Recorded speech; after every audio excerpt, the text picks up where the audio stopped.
বন্ধুরা, কি করছো? তোমাদের সামনে আজকে আমি নিয়ে এসেছি কাতলা মাছের মুড়ো ঘন্ট। কিভাবে আমি রান্না করবো। তো কাতলা মাছের মুড়ো ঘন্টটা করতে এই মাছের মুড়োটাকে আমি বড় মুড়ো, আবার সঙ্গে একটা ছোট একটা পিসও দিয়ে দিয়েছি। মুড়ো ঘন্টটার সঙ্গে মাথাটা বাজার থেকে এভাবে কেটেছে, মাছটা কম, তার জন্য একটা মাছের পিসও দিয়ে দিয়েছি সঙ্গে। মাছের মাথাটাকে ভেজে নিয়েছি ঠিক করে দিই। মাছের মাথাটাকে ভেজে নিয়েছি ভালো করে। আর আলুগুলোকে কি করেছি, এখনকার আলুগুলো সময় শক্ত থাকে না, একটু আলুগুলোকে একটু সেদ্ধ করে তারপর ছোট ছোট করে দেখো ভেজে নিয়েছি, সেদ্ধ করে ভেজে নিয়েছি। আর এখানে একটা মাথা দিয়ে করছি। এখানে আমি গোবিন্দভোগ চাল, গোবিন্দভোগ চাল ভালো করে ধুয়ে নিয়েছি। ধুয়ে তারপর কি করেছি, ওই যে মাছটা ভেজেছি, আলুটা ভেজেছি, তারপর কড়াইয়ের মধ্যে একটু তেল ছিল, ওইগুলি ভাজার পরে যে তেলটা একটু ছিল, এটার মধ্যে এই গোবিন্দভোগ চালটাকে আমি কড়া করে ভেজে নিয়েছি। দেখেছ, এই চালটাকে কিন্তু ভাজতে হবে। তো আগে জলটা মুঠ চাল নিয়েছি একটা মাথাতে, আর এখানে 4-5টা এইটুকু সাইজ আলু, একটা মাথাতে আমি 4-5টা আলু দিয়েছি। এটা যে যার পরিমাণ মতো দেবে বাড়ির লোক অনুযায়ী। আর এখানে মুঠ চাল নিয়েছি, চালটা ভালো করে ধুয়ে নেবে, কিন্তু ধুয়ে জলটা ঝরিয়ে তারপর ওই যে কড়াইয়ে যে একটু তেল লেগে রয়েছিল এটার মধ্যে কড়া করে ভেজে নিয়েছি। এখন আমি যেটা যে খুশি তেলে করতে পারো, সাদা তেল লাগবে, কিন্তু আমি আজকে এটা সরষের তেলেই করছি। মুড়ো ঘন্টটা সেটা সরষের তেলেই ভালো লাগে, তেজপাতা দিচ্ছি, তেজপাতা ছাড়া ভালো লাগবে না।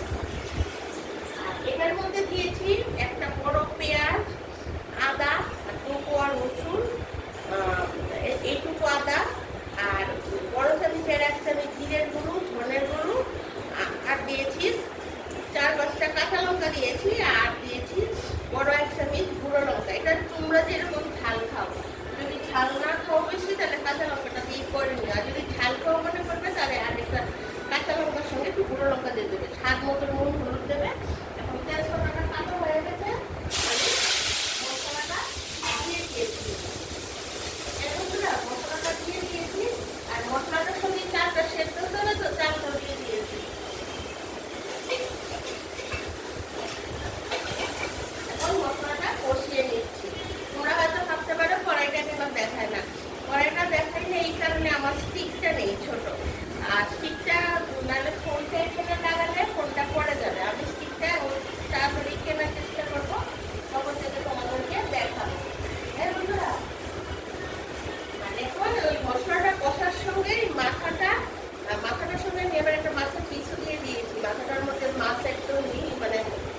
আরো 2 মিনিট পরে সেটা আমি ঘন ঘন